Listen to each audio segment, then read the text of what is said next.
Aki. Shalom. Shalom. First off, I want to start off by giving all praises, honors, and glories to Yahweh, Yahweh, Hashem, Yahawashi, Hashem, Kakadash. to give them honors to the apostles and the elders of Great Millstone who taught us this 100% truth according to the experience of be Yahweh, Hashem, Yahawashi. Peace and blessings to the hopeful link that they're pushing His word to the four corners of the earth in sincerity, and peace and blessings after to your believers out there, which are also part of the elect. Y'all say shalom. Now here it is once again on a Saturday, the power of spirit. Sunday, Sunday. Once again, coming at you once again on a Sunday through the power of spirit of Yahweh, Bahashim, Yahawashi, to bring you this edification of the scriptures, man. As you see, me and the brother Dal over on this end and your side on the other end. And we want to go into the power and spirit of Yahweh, Bahashim, Yahawashi, as the title is. It is expedient for Yahawashi to return. You know, we're going to get that word expedient, but it is expedient that Yahawashi return, man. And we're going to pull scriptures back in that aspect of why it's very important that Yahawashi is coming back. You know what I'm saying? It's very needed that he's coming back for all of creation. It's very needed that he's coming back to establish the throne of David. Because under the jurisdiction of this devil's ruling, he's going to drive creation into the ground. Under his rulership, creation is not going to flourish. You see it, man. You know? So before we get that, I want to get Sirach 1. That's all I need.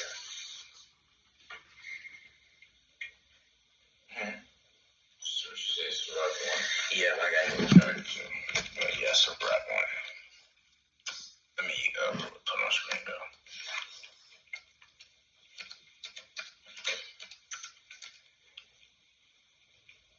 My bad, not Sirach 1. Sirach 11. Is it Sirach 11 or 10? Okay, yeah, it's Sirach 10 and 1, my bad.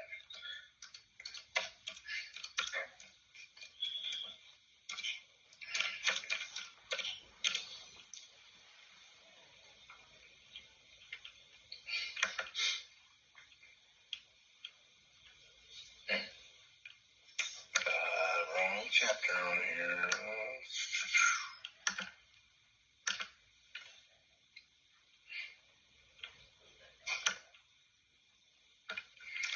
Alright.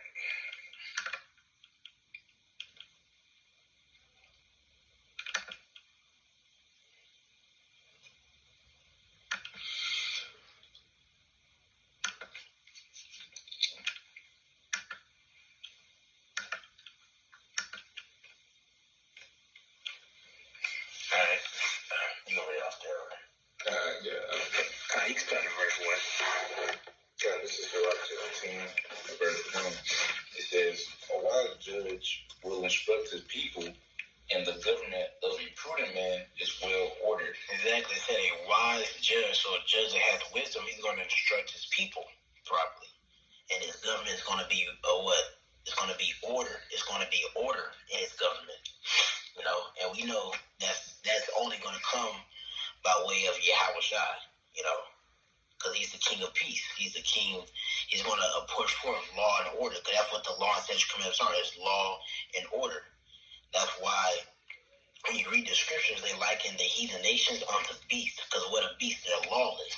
So under this rulership that we're in right now, in Esau's kingdom, there's a lot of lawlessness going on, a lot of beast-like behavior going on, you know, and that shows you that the one that's in rule is not a wise king, you know, because a wise king will be conducting himself and instruct his people to be ordered, you know. You keep going. Okay. Says, verse 2 says, as the judge of the people is himself, so are his officers, and what manner of man the ruler of the city, such are all they that dwell therein. Exactly. So before you finish that, could you get First Maccabees 1?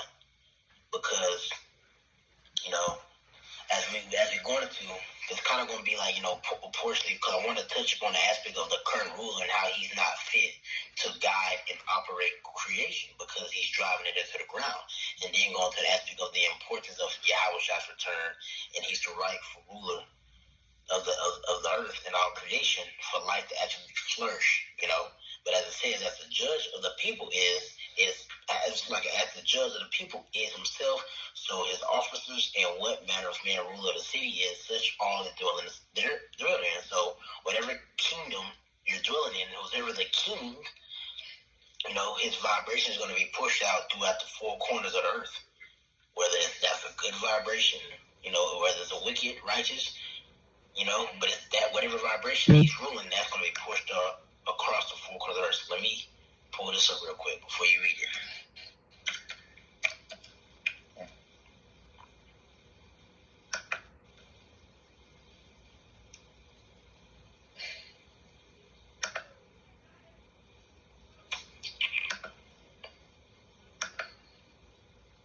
Damn, I have to do it manually.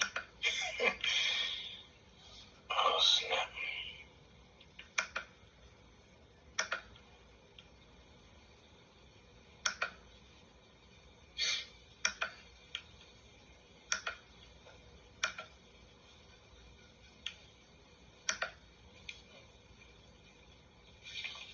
Alright, you get it.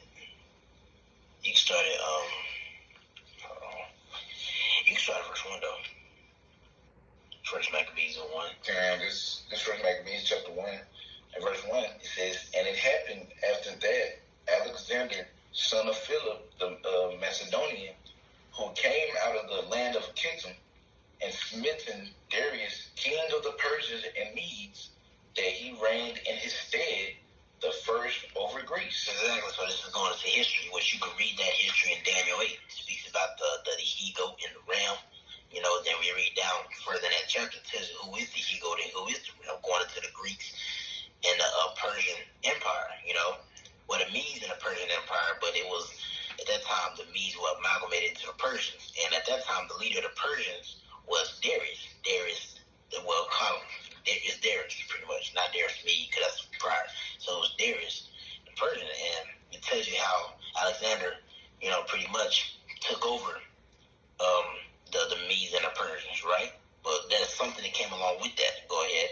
Now, verse 2 says, and made many wars and won many strongholds and slew the kings of the earth, and went through to the ends of the earth and took spoils of many nations, and so much that the earth was quiet before him, whereupon he was exalted and his heart was lifted up. Exactly. So he was prideful, But this was all prophecy. The Lord had set up the Greeks, which we don't know who the Greeks are. They're Edomites.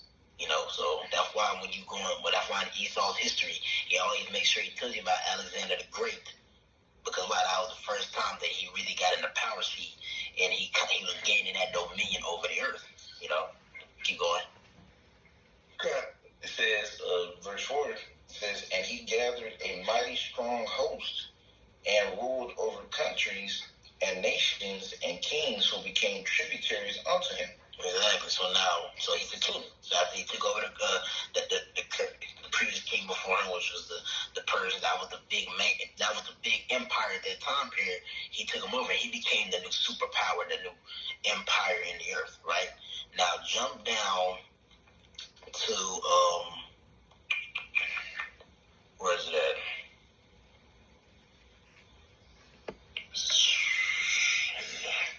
Yeah, jump down to verse 9. But that's not like that in the GMT. It's gonna hit better than GMT. Yeah, jump down to verse 9, or you can read verse 8. But read that in the GMT. Baba Kasha. Okay. Mike started verse 7. Y'all started at verse 7? Yeah. Yeah, started It kind of segued. The water. Maybe 6. No, I'm just playing.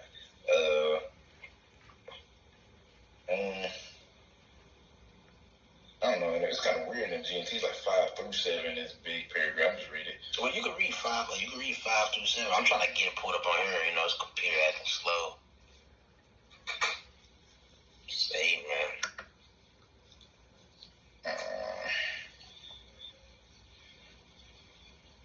Yeah, the way it's set up, it's like 5 through 7 all put together until you get to 8. So, but I'm gonna read it then. Yeah, you go ahead.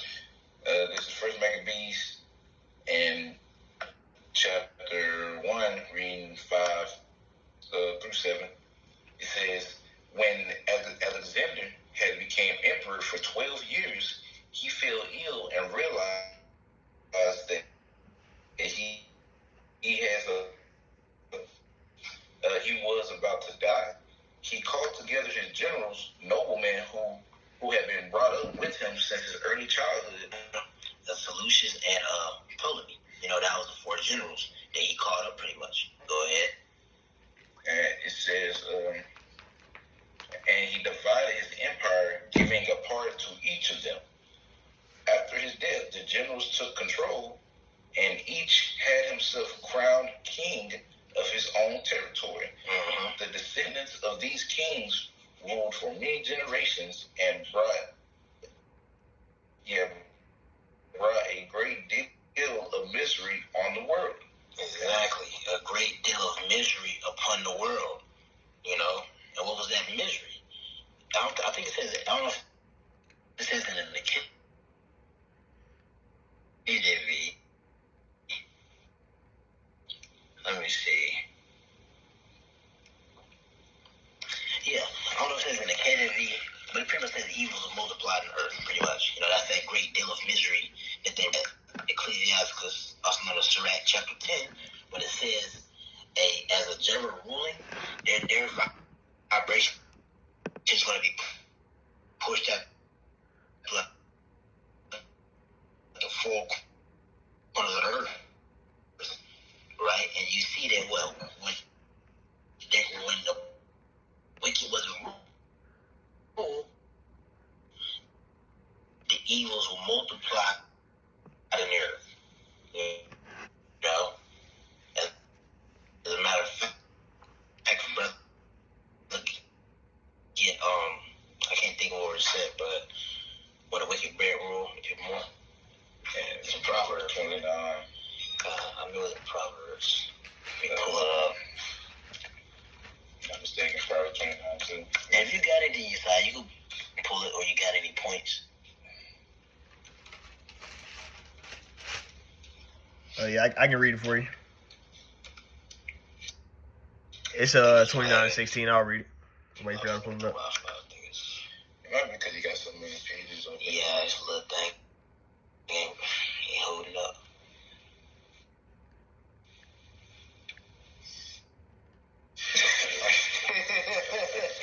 Yeah, froze. I see it froze. If it's going too slow, you might just have to not pull them up.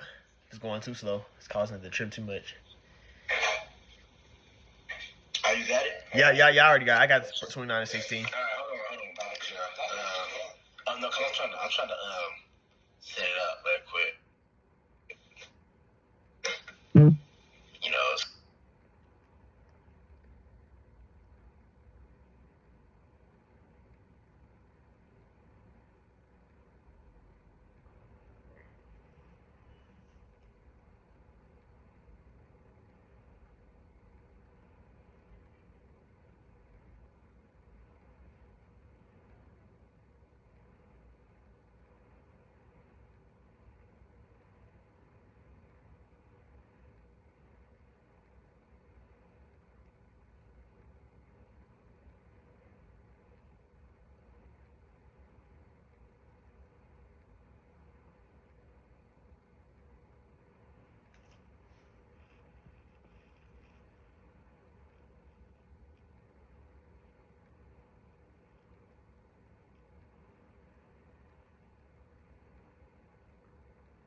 It's lucky I can bear this real fast. He's getting everything set back up. Alright, Salakia, I was knocking out some tabs and the Wi-Fi kicked your boy out. What a stream kicked me out. But we back. Kai, you ready for his precept? You could go ahead. Yeah, you go ahead and get the Proverbs 29.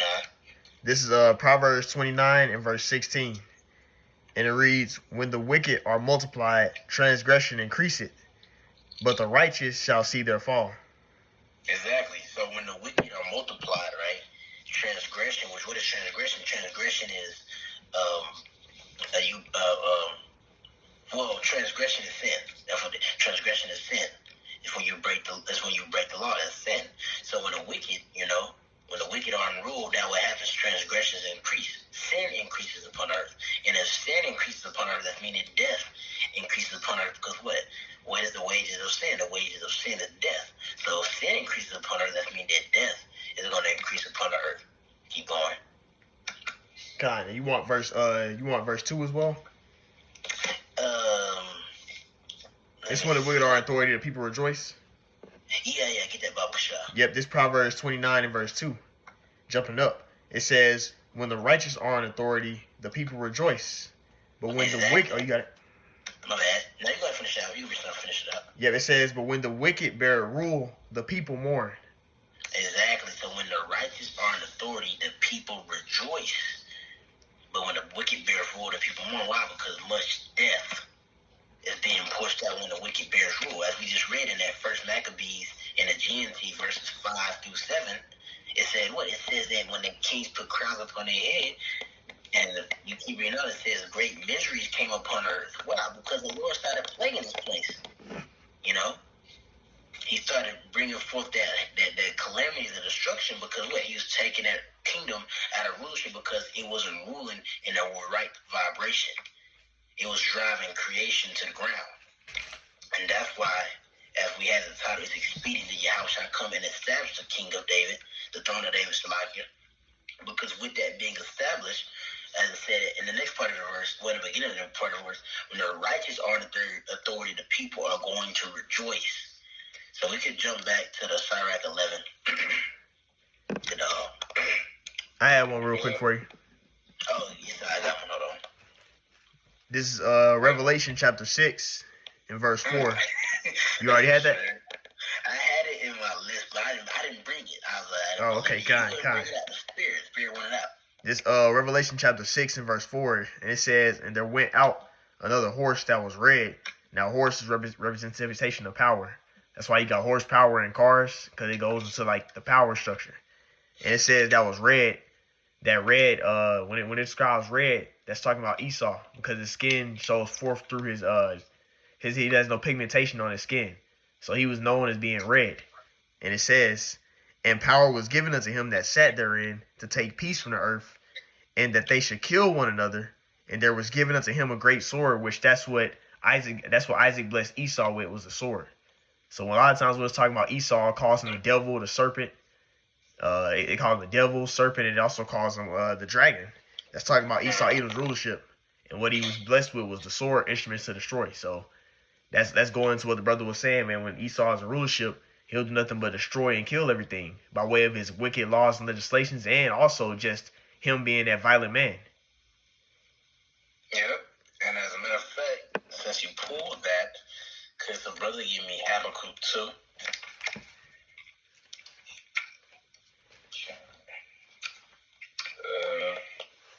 2 and 5. Yeah, 2 and 5. You gonna read it? Just pull it up, but you gonna read it. Call it and read it. Okay. This is Habakkuk chapter 2 and verse 5.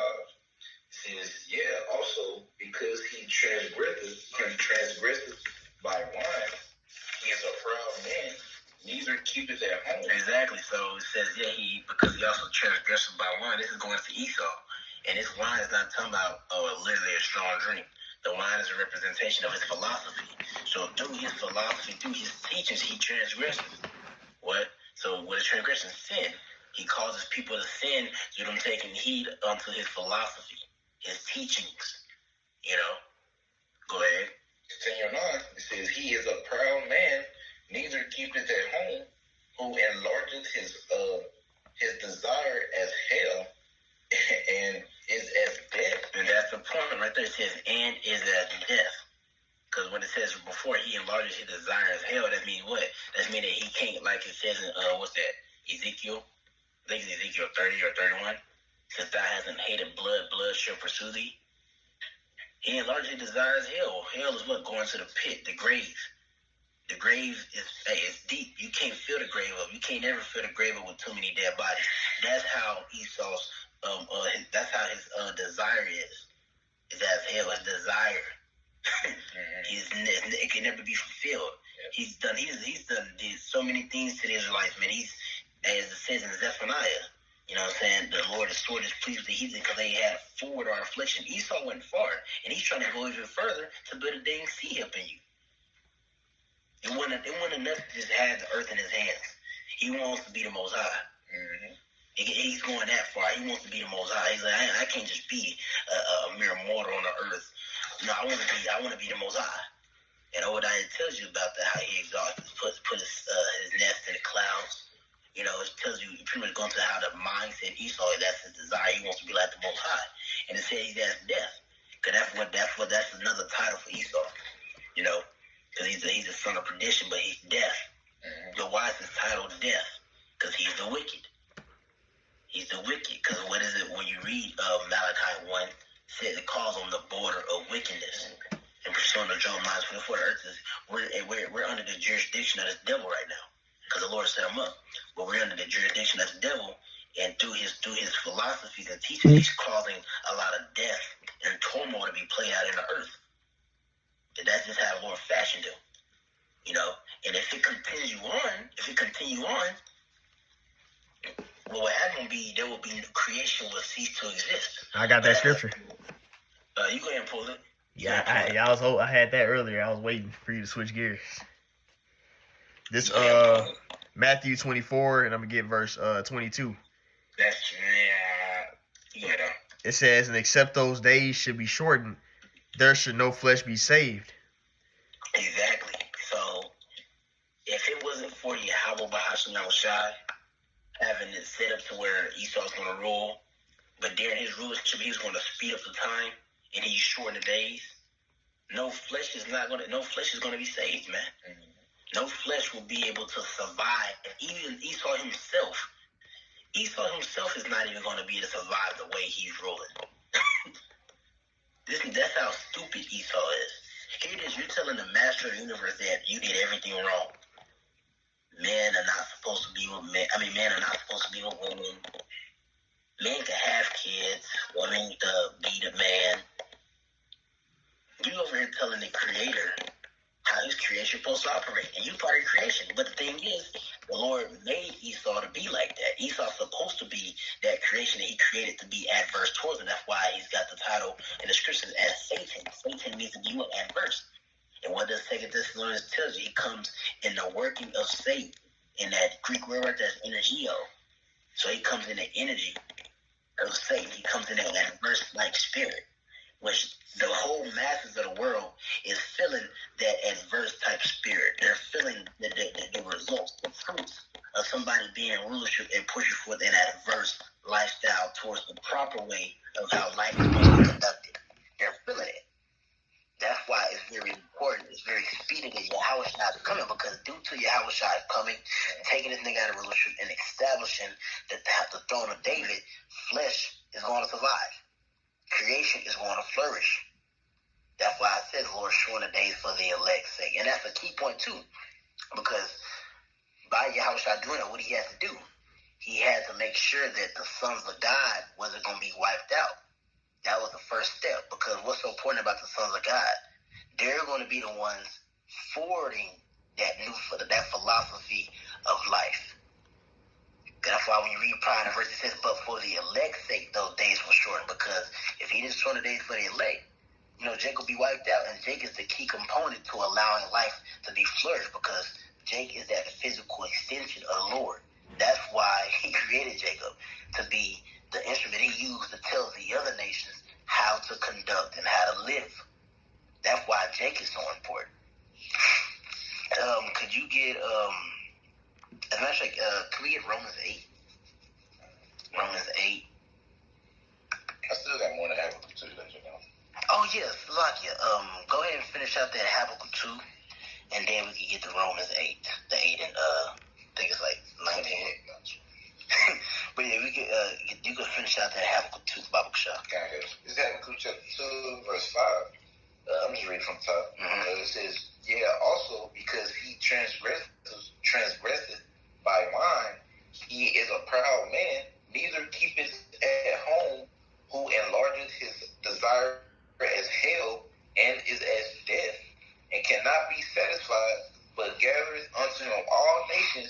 heapeth unto him all people. Exactly. Going into Esau, his mindset, how does he operate? And that's going to lead to a downfall too, because that causes him to that's causing him to stretch out. And he's getting too thin. It's pretty much leaving Babylon without protection, in a sense, which is America. That's his head. That's where he has the headquarters of his witchcraft. But we could get Romans 8. As a matter of fact, before we get Romans 8, let's get John 11. Let's get John 11 and 50.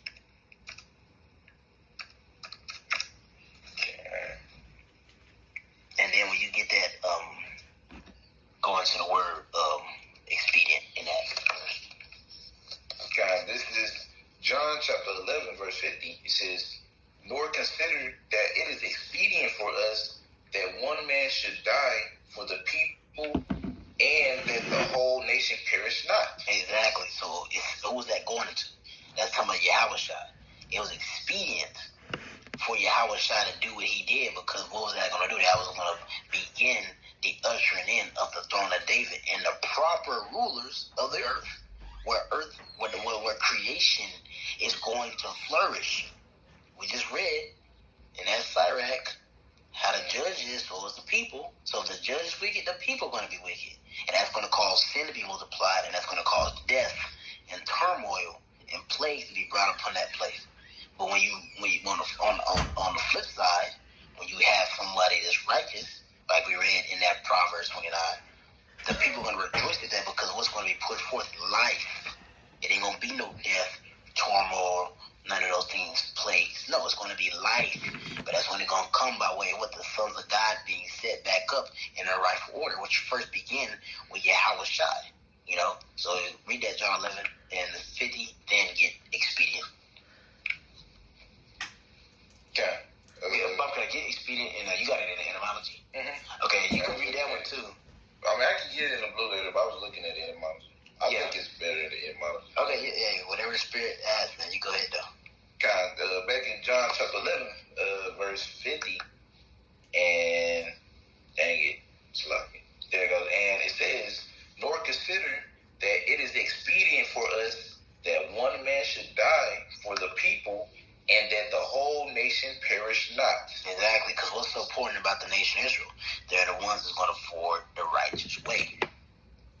That's why. And it's going to begin with the elect. First starting with yahawashi, but it's going to begin with the elect.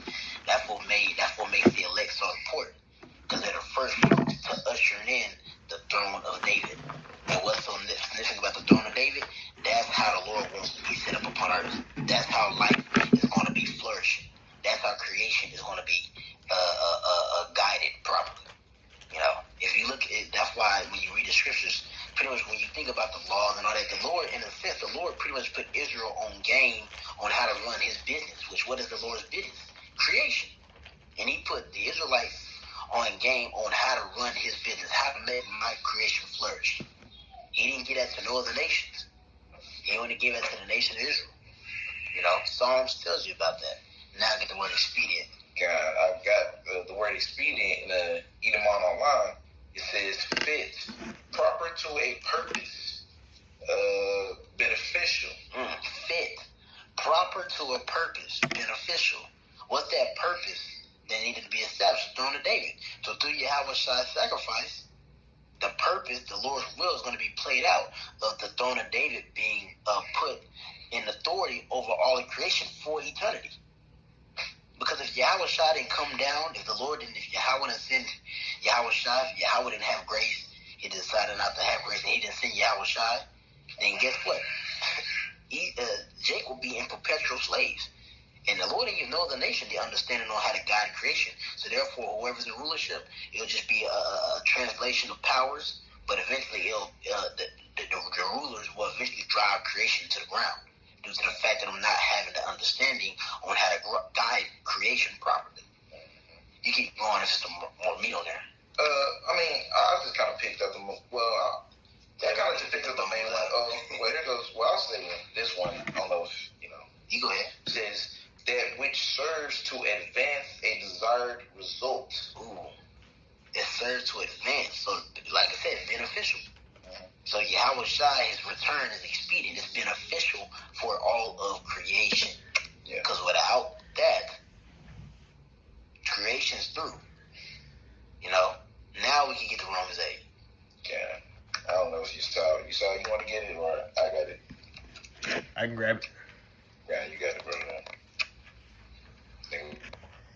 This is Romans 8 and 30. I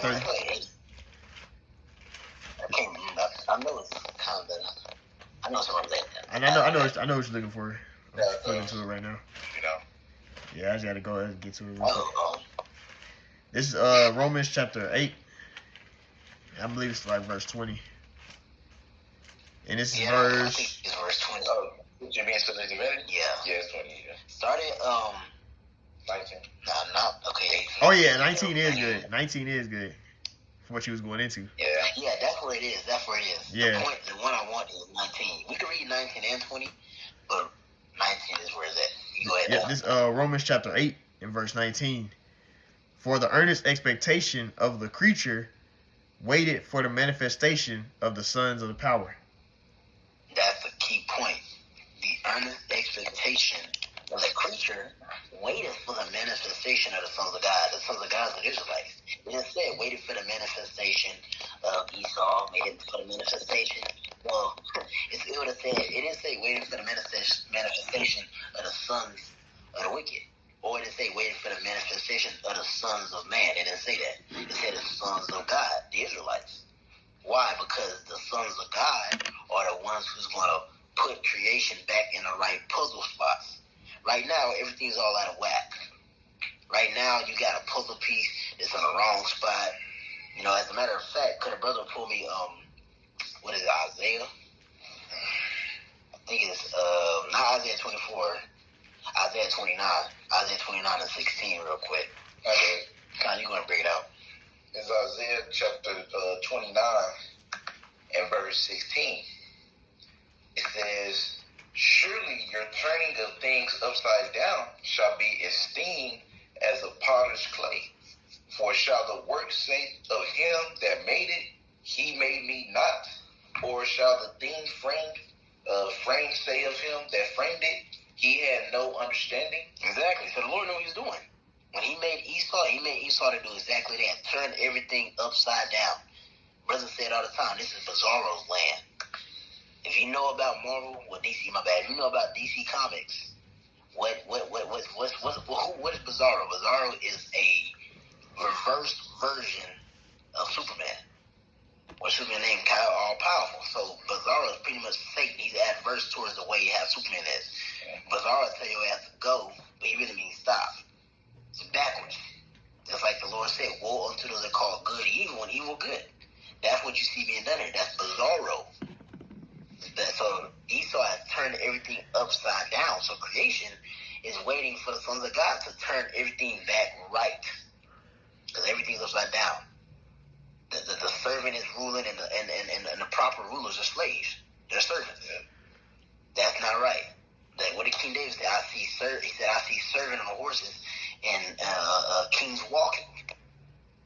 The servant supposed to be walking. The king supposed to be on the horse. And like the priest said earlier, the horses represent the power. So in other words, they were saying, I see servants ruling and I see kings working. Slavery. You know? Who was those kings and friends? The Israelites. The rightful rulers of the world. The rightful rulers of creation. And that's not, and creation is not going to be satisfied until yahawashi returns and establishes everything and put everything back in its right puzzle piece. You know, because everything was created for a purpose, but the only ones who was allowed to receive that understanding is Israelites. The Israelites are the only ones that know why was Moab created. You know, there's a reason why Moab is so drawn to pedicures and things of that nature. It's a reason why, because the Lord fashioned him that way so he could be an asset to the Israelite dynasty. You said Moab, right? Yeah, Moab. Yeah. The scripture goes into how they are for watch spots from the exactly. And what they do when they in the salons washing their feet. Yep. So like, hey, Lord, everything has a purpose. Exactly. You know. So as scripture says, referring to Esau, what I'm saying is like, what can a man make something straight that the Lord made crooked? Uh-huh. Right. So we can't change change how Esau thinks or feels or anything. He's created to be adverse. The Lord wanted something to hate. He made something to hate for this movie, right? Something literally completely adverse. Everything the Lord has said was good, he said is bad, right? So that's exactly how the Lord wanted, as it says in Romans, right? For Jacob have I loved and Esau have I hated. So you wanted a nation that he wanted to love above all other nations, and he wanted a nation that he wanted to hate above all nations, right? Jacob love, Esau hate, right? And Esau, he's doing a damn good job at his job, right? He's doing exactly what he's created to do, is to be completely adverse, and then sooner or later be completely eradicated. Yep, to be taken out of the way. Yep. I got something for you. You said what? I got something if you don't got nothing. No, you want to bring yours? I have some, but you want to bring yours up. Yeah, it's basically going to like what you said earlier about yahawashi. Basically being a person that's gonna fix everything. This is Isaiah chapter 9, and I'm gonna get verse 6 and 7. And it reads, "For unto us a child is born," it says, "and the government shall be upon his shoulder, and his name shall be called Wonderful, Counselor, the Mighty Power, the Everlasting Father, the Prince of Peace." Which the way peace is going to happen is by what? The true judgment being established and everything being in its right balance, which Yahawashi is getting ready to come back and do. And he's also going to do it with what? The governing body, the house of David. This is verse 7, and it says... You got it. Oh, yeah, you got it. No, you good. Just add a quick point. That's the complete opposite of that red horse. Literally just read in that Revelation 6 and 9. Was it 6 and 9? 4. Yeah, my bad, 6 and 4. And it said he was created to take peace from the earth.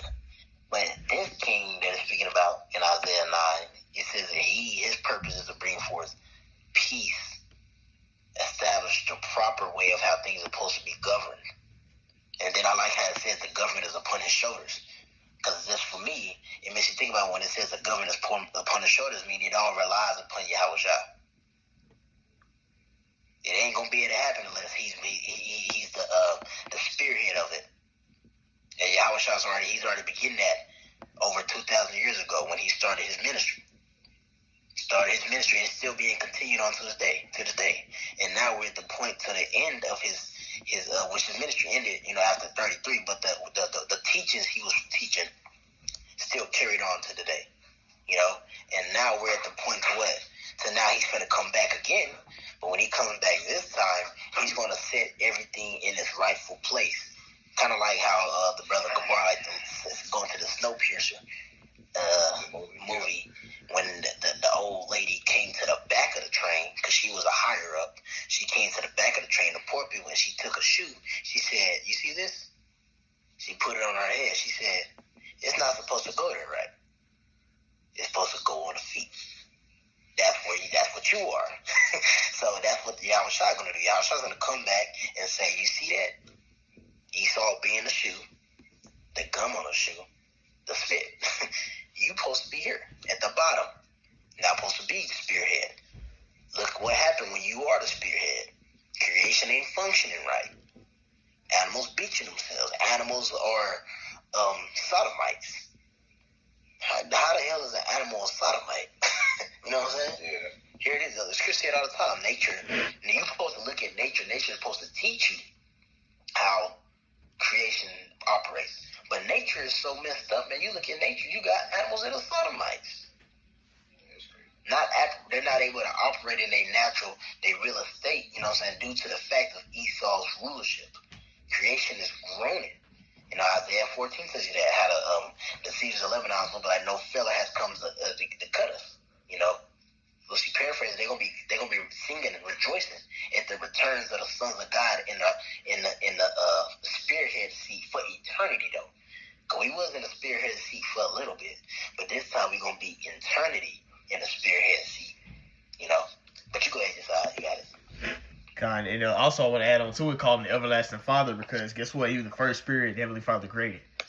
He's basically the epitome of creation. Like Yahawashi really created everything. That's why we read books like Genesis. It says in the beginning, when you go and say the word God, it says Elohim, and it's not capitalized because that's talking about the powers, not just the the Most High. It's talking about yahawashi and the powers, which yahawashi was the first spirit created. He created the governing body, which they made everything. The top government, the top angels, which are really, that's who the house of David is, the elect. Yeah. They're those top angels that was with yahawashi created everything. This verse 7. And it says, of the increase of his government and peace, there should be no end upon the throne of David and upon his kingdom to order it. And it will establish it with judgment and with justice. And from henceforth forever, the zeal of Yahweh Shah hosts will perform this, right? So, hey, the house of David is Yahweh Shah's rulership is going to reign forever. And guess what? It's gonna be peace. You see, because what is he going to do? He's going to bring everything back to his rightful order, as brother's going into in his lesson. Beautifully said, man. Beautifully said. Can we get St. Edges 4? And let me see, I know it's in this chapter.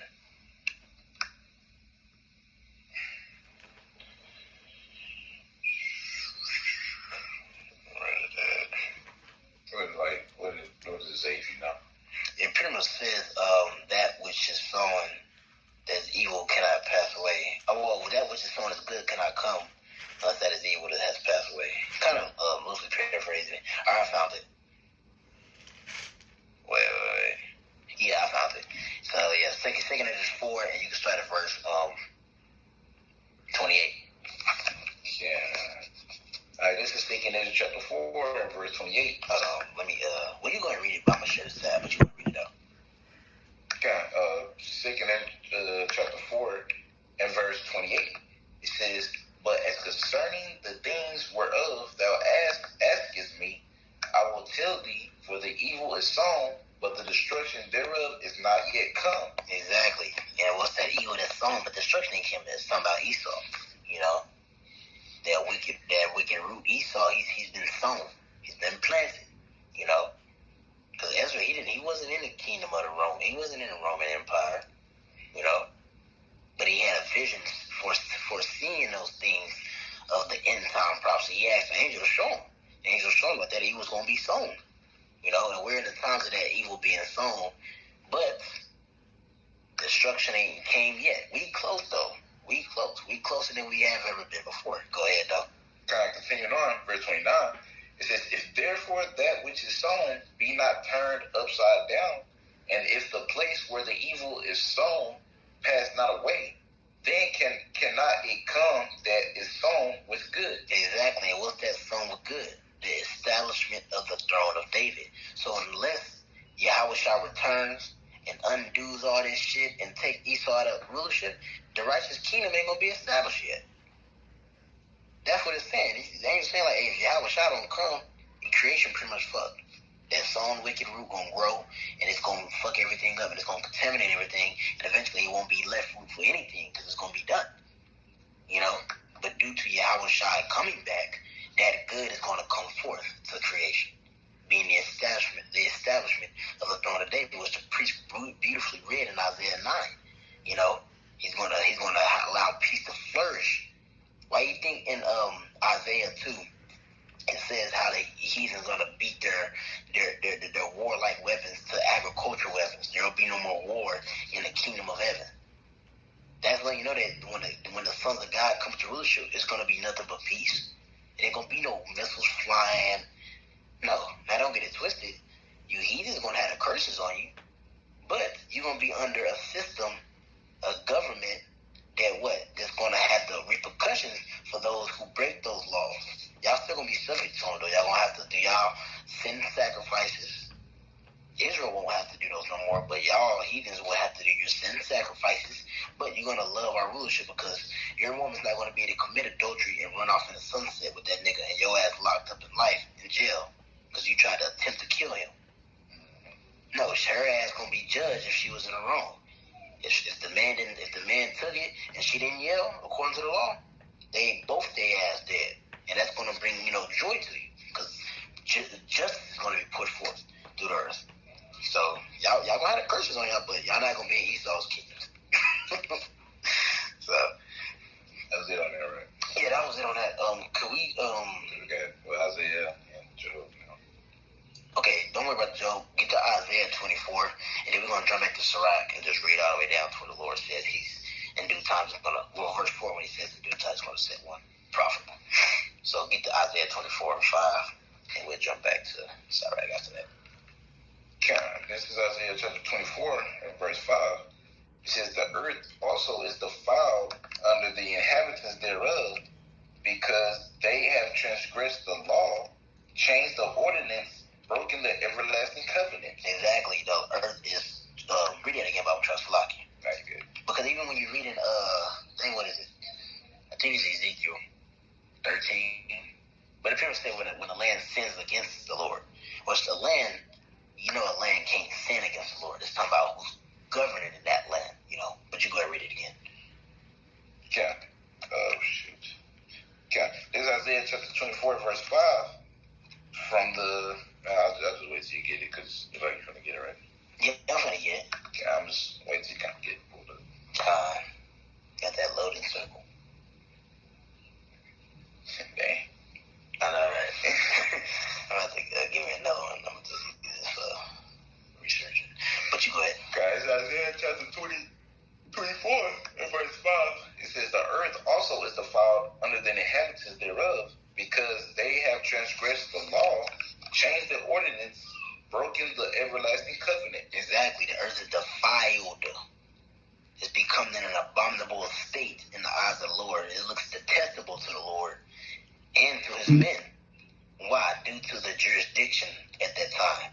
Due to who's in rulership. That's why. Because they changed the laws. Man could be with man. Woman could be with woman. Men could lay with dog.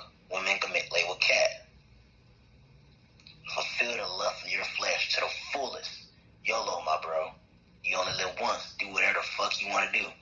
Excuse my French, but that's what Esau tells you to do. Do as thy will, spirit. That's not how the Lord wanted it to be. Ain't no do as thy will. No, ain't no fulfilling the lust of the flesh. No. The lust of the flesh, wicked comes out of that stuff, man. Number wickedness. It ain't none of that. The Lord's is going to be order. This is how it's done. X, Y, and Z. But under Esau's rulership, earth is defiled. We just pulled count scriptures, Maccabees, Proverbs 29 tells you when the wicked rule, shit gonna be fucked. It's not gonna be right. The ass gonna be on top, the head gonna be on the bottom. It's not gonna be right. Now we can get we go back to Sirach, and we'll finish it out with that, unless y'all got any precepts. I think it was at verse 3. Verse 3. Was it verse 2? Oh, well, I can reread verse 2. I think I finished reading verse 2, and then we was on 3. I'm trying to see what it's saying. I can't see it. I'm trying to. Because as the judges themselves, so as the officers. Okay. That was 2. Yeah, okay, now you can read verse 3. Now, this is Sirach chapter 10 and verse 3. It says, an unwise king destroyeth his people, but through the prudence of them which are in authority, the city shall be inhabited. Exactly. Say the unwise people destroy just like an unwise king destroy his people. And due to his type of prudence, what? The city's not going to be inhabited. Well, that's what you see happening, though. Mm-hmm. Like, literally, Esau's city, Babylon the Great, America, is not going to be inhabited due to the fact of how Esau's ruling. Because that's part of the prophecy. Esau's going to return, build the desolate places, and the Lord's going to lay like the scripture say, the Lord laid Esau's heritage to the waste of the dragons, to the wilderness of the dragons, which is going to what? The desert animals. But look, the Lord backs it all over, because look how he rules. This is what happens when you realize that you make the city inhabited. Even now, you can't really live in under Esau's rulership, man. You can't. You're breathing in. You go outside to go for a jog, and you sucking in more chemtrails outside than you was when you was in the house. When you in the house, you're sucking up all the chemicals in the air. Chemtrails in there mixed into the chemicals you use to clean off stuff. That's not good. Those fumes ain't good for you. The food is fucking you up. The food is supposed to be your medicine. You're supposed to be eating the food that's supposed to give your body the nutritional things it needs to operate. There it is. You feel like you full as hell, but you getting no energy from whatever you ate. You through. Yeah.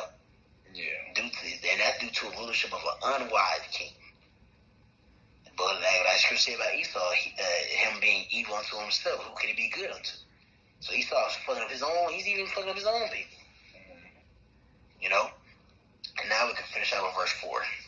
Verse 4, Sirach chapter 10 and verse 4, it says, the power of the earth is in the hand of the Lord. Exactly. So what it's going to say? It's going to show you how what? The Lord is the ultimate puppet master. He's pulling all the strings. Ain't nobody doing things, and the Lord's like, oh shit, that one went under my, slipped under my foot. Ain't nothing happening that he don't know happening. Right? You read it again from the top. God, Sirach chapter 10 verse 4 from the top, it says, the power of the Lord, the power of the earth is in the hand of the Lord, and in due time he will set over it one that is profitable. And we know that one that's profitable is the wise king, yahawashi. And we see we're seeing a transition of the Lord setting up one that is profitable, which begin with what his sons of God coming back to the obedience of the scriptures. When we woke up and came back to the obedience of the scriptures, that was letting Esau know that once profitable is coming, he's on the way. Because the sons of God's got to be in that rightful order in order for the Lord to establish his righteous rulership. You know, and it began with Yahawashi back 2,000 years ago. When you read about it in Revelation 5, what he did. Then you read Ephesians, it tells you what he did. He sent down gifts into those men, those other judges. You know, what it says in Obadiah, Savior should come upon the Mount Zion and judge the Mount of Esau. So there's more than just one Savior. Now, of course, the ultimate Savior is Yahawashi, but he has little saviors under him, which is his elect, which is that what the priest spoke about earlier in the Genesis. That Elohim that was with the Lord in the beginning, that governing body, pretty much, that house of David, the head of it, you know. So that's all I had, unless any one of y'all had anything. I didn't. So. You had anything you said? No, we good. Alrighty. Hey, well, Lord will, man, this was edifying to the power and spirit of Yahweh Bahashim Yahawashi, man. We're going to end it off with saying, call law. Yahweh Bahashim Yahawashi, Bahashim Rakakadash. We're going to give the honors to the apostles, the elders of Great Millstone. And to y'all, we're going to say shalom. Shalom.